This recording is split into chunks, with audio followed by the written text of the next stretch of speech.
നമസ്തേ പ്രിയമുള്ള പ്രേക്ഷകരെ, നാം ഇവിടെ ചർച്ച ചെയ്യുന്നു ശ്രീ മേൽപ്പത്തൂർ നാരായണ ഭട്ടപാദനാൽ വിരചിതമായ ശ്രീമൻ നാരായണത്തിലെ നരനാരായണാവതാരം ദക്ഷയാഗം എന്ന 16-ാമത്തെ ദശകത്തിലെ 7-ാമത്തെ ശ്ലോകം.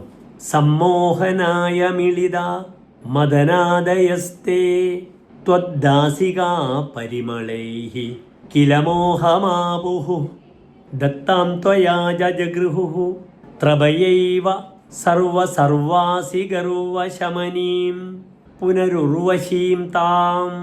അടുത്ത പ്രസ്തുത ശ്ലോകത്തിൻ്റെ പദച്ഛേദം ശ്രദ്ധിക്കുക.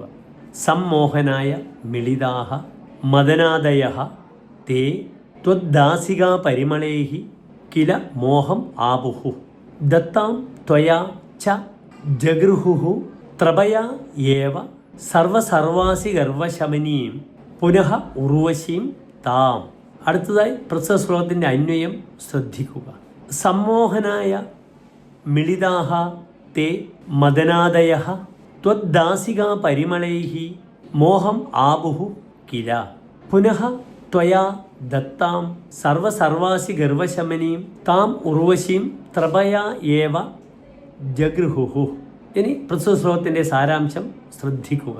അങ്ങേ മോഹിപ്പിക്കുവാൻ വേണ്ടി ഇന്ദ്രനാൽ അവിടെ പറഞ്ഞേക്കപ്പെട്ട കാമാദികൾ അങ്ങയുടെ ദാസിമാരുടെ ദേഹസൗരഭ്യത്താൽ അങ്ങേയറ്റം ഭ്രമിച്ചു പോവുകയും ചെയ്തു.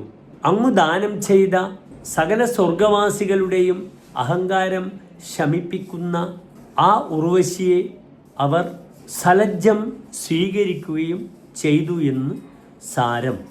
നമസ്തേ.